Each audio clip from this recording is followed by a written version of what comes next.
Seems like Mom really likes the new house. Starting today, we'll be living with my parents, Lonnie exclaimed. What? If you don't want to live together, then leave, Mother-in-law retorted. I couldn't grasp what they were talking about. I'm Elaine, 27 years old, a housewife and currently pregnant. Lonnie, my husband, is 30. He works at a company. With our baby on the way, we thought, with a baby, there'll be crying at night. Instead of a cramped apartment, we want a spacious place to raise our child. So we decided to build a new house on father-in-law's land. Now, with a new house comes meetings with the architectural designer. I was thrilled. I want a kitchen this color. I dream of a bathroom like this. Everyone gets excited thinking about their ideal designs and functionalities. A baby and a new house. It felt too good to be true. But something felt off. Every time we had a meeting, Mother-in-law was always there. Why is Mother-in-law always joining us? When I asked Lonnie, he said, Mom renovated her house 3 years ago. It's good to get advice from someone experienced. During one meeting, Mother-in-law insisted, we need an oratory, a big space for our statue of the Virgin Mary and an altar. Wait, that big statue of the Virgin Mary? It's an old statue at their family home. A space just for that? And an oratory? I'd prefer a regular room over an oratory. They're hard to maintain. I tried to explain, but she cut me off. A house isn't a home without an oratory. Why does Mother-in-law decide everything about our house even if she's not living with us? When I asked Lonnie, he said, Mom has experience with home renovations, and I've never gone wrong listening to her. But when will we ever take that statue of the Virgin Mary? Maybe after father-in-law and mother-in-law pass away. Can't we get a smaller one? Space in a house is precious, right? I argued, but he shouted back, Are you trying to badmouth my mom? What's your intention? I didn't want a guest room we might never use. At the next meeting, I tried to negotiate with mother-in-law again. I don't think we really need a guest room. But she interrupted. You think that because you're young, you'll need it eventually, and a guest room can also be a place for family to relax. Oh, and make sure there are no steps. Make it barrier-free, and add handrails to the stairs. In the end, the house was built according to mother-in-law's wishes. An oratory, the statue of the Virgin Mary, barrier-free design, stair handrails, and a guest room we might not use for years. I tried to argue until the very last moment, but Lonnie kept saying, Mom knows best. Don't speak ill of her. The fact that I couldn't be more assertive was because the house was being built on father-in-law's land. Of course, not having to pay for the land means lower repayments. But accommodating all of mother-in-law's requests would naturally increase construction costs. I was frustrated about paying extra for a guest room. The architectural designer tried to help by suggesting cost reductions, but mother-in-law would say things like, Money spent joyfully will come back to you. Finally, our new house was completed. Despite everything, the completion of a new house is a joy. The smell of new wallpaper was exhilarating. The scent of a new house is truly wonderful. A few days after moving in, mother-in-law and father-in-law came over with housewarming gifts. Thanks to you, we could buy this wonderful new house, I greeted them. It's true. If we had to buy the land, we probably wouldn't have been approved for a large loan. Father-in-law smiled and said, The smell of a new house is really something. Now you're ready to welcome the baby. There's nothing happier for me as a grandpa. Imagining his unborn grandchild, he smiled warmly. Lonnie proudly showed his parents around the new house, pointing out the guest room and the oratory with a statue of the Virgin Mary. All that was left was to wait for the baby to be born. But then, something unexpected happened. On a Sunday morning, As we were having breakfast, movers showed up at our door. "Good morning. We're here to deliver some items." They rang the doorbell, but I had no idea what they were talking about. I went to the entrance and asked, "Are you sure you have the right address?" But sure enough, our address was listed for the delivery. What? As I was trying to figure out what was going on, I heard the ring of a bicycle bell. It was Mother-in-law. She parked her bike in front of our house and energetically began directing the movers, "Put this here." What's going on? I was dumbfounded. Suddenly, Lonnie came out and nonchalantly said, "Mom liked the guest room, so they're moving in with us from today." What? Suddenly, movers started bringing in boxes, and then came the announcement that they'd be moving in. I mean, seriously? Seriously? Then my mother-in-law snapped, "Why are you just standing there? You're in the way of the movers." She grabbed my shoulder and shoved me. I wasn't just standing there, I was in shock. If I were my usual self, I would have snapped back. But there was too much to process, and my brain couldn't keep up. Seeing my pale face, Mother-in-law seemed to realize something. "We've been considering moving in for a while. At first, I just wanted advice, but then it started to sound like a good idea. So we decided to live here. But what's with that look? If you don't like it, you can leave. This property belongs to my Lonnie. It's our house." I had plans for the guest room. I thought of placing a cradle and baby items there. It was supposed to be the baby's room. But now? It's going to be my in-laws' room, and they're kicking me out? I couldn't accept the situation and stepped outside. I needed to cool down. Even though it was spring, the outside air was still chilly. It was the perfect temperature to cool my flushed cheeks and clear my head. Then a thought struck me. Wait a minute. What about the house they renovated 3 years ago? I headed to my in-laws' place. As I approached, my father-in-law was at the entrance. "Father-in-law," he turned to me and said, "Let's go back to your house." When we returned, the movers were gone, and most of the stuff was inside. "Back so soon? Are you agreeing to live with us? Or did you prepare yourself to be kicked out?" Mother-in-law, sipping tea with Lonnie in the living room, smirked. "If you're leaving, pack your stuff." Father-in-law stepped in front of mother-in-law. "Hey, my wife, let's go home. If you don't like it, you can leave this house and our life." "What?"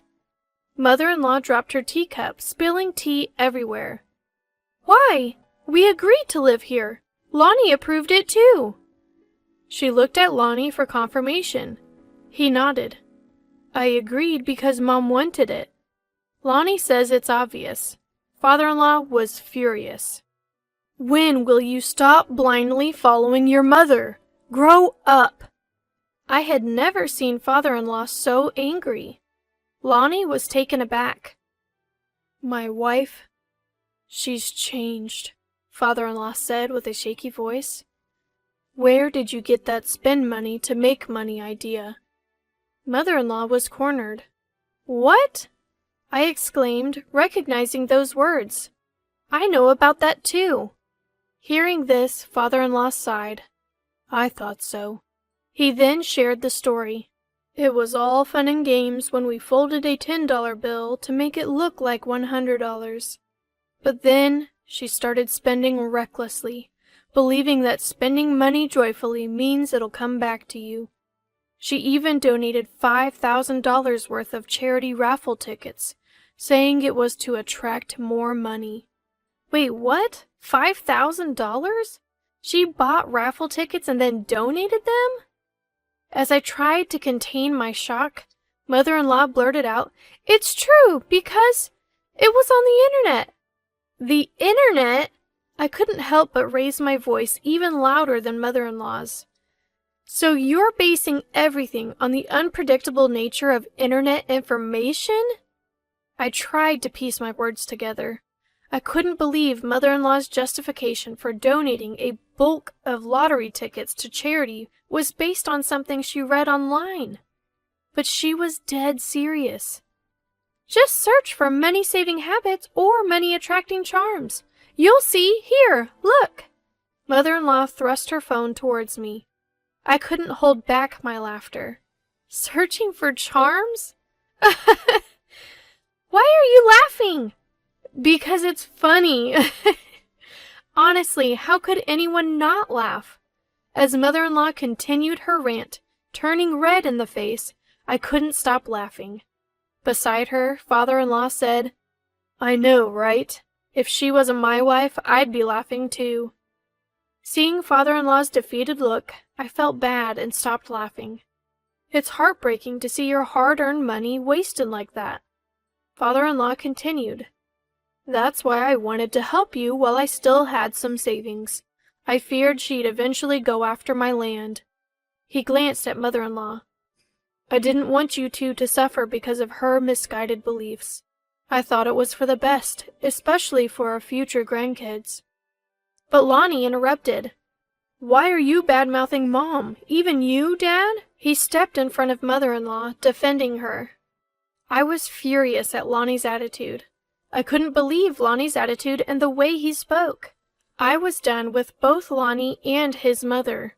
I thought I'd protect my father-in-law. I decided to stand up for my father-in-law. I approached Lonnie. Your mother's belief that the internet is always right and your idea that whatever Mom says is right are the same. It's sad to see both of you can't discern the truth from misinformation. My father-in-law had always endured his wife's wasteful spending. I was probably the first one to ever stand up for him. Elaine, thank you, he whispered.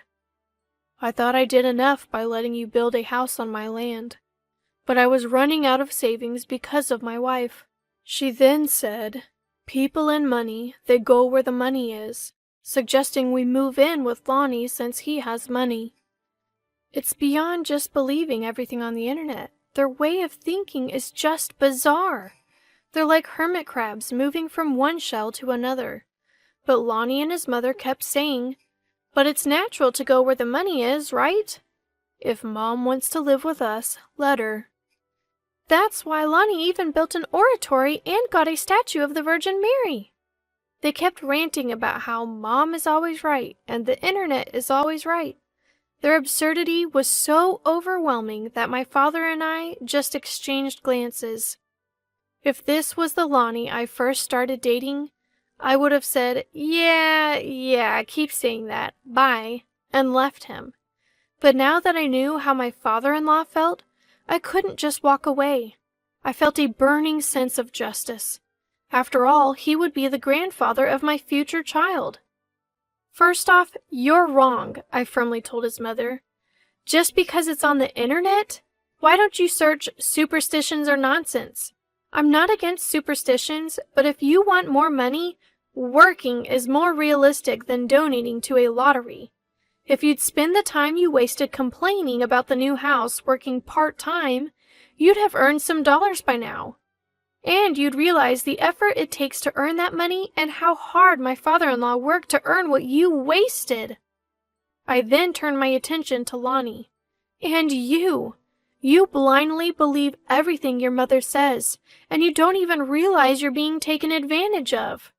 I can't trust you to guide our child if they ever lose their way. In short, I want a divorce. What? Lonnie was taken aback. In contrast, his mother spat out, Fine, just leave.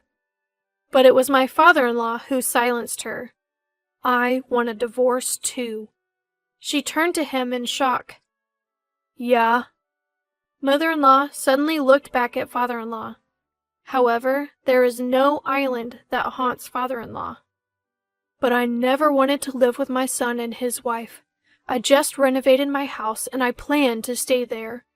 Just like Elaine gave up on Lonnie, I don't have the energy to support you anymore. Marry the internet if you want. He continued, The house is still in my name. Lonnie, you should leave. Do whatever you want with your mother. The house belongs to Elaine and our upcoming baby. The baby should grow up with someone who can make sound judgments. What? And so, both couples headed for divorce.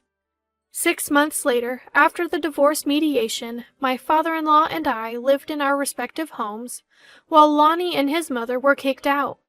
Mom is always right. Lonnie, who seemed brainwashed into repeating this, was told, "Why not live with mother-in-law as she wishes?" To which he responded, "All right, I will," and began living together in an apartment. Later on, it seems my ex-husband came to visit father-in-law. "Even if I do everything Mom says, I don't make more money. I need a loan." But he was promptly turned away. Father-in-law, now retired and working as a contract employee, still keeps busy. He enjoys attending his chess club and seems to have a lot of fun there. Now that she's gone, I can save money again. Every now and then, he'd buy toys and visit Gran's, looking very happy. When Gran started laughing and playfully nudging his grandpa's foot, "I've started seeing someone," father-in-law shyly shared. "Turns out she's from his chess club. She's very sharp in her tactics. Seems like she analyzed me well and chose me." "That's great!" Both father-in-law and I beamed with joy.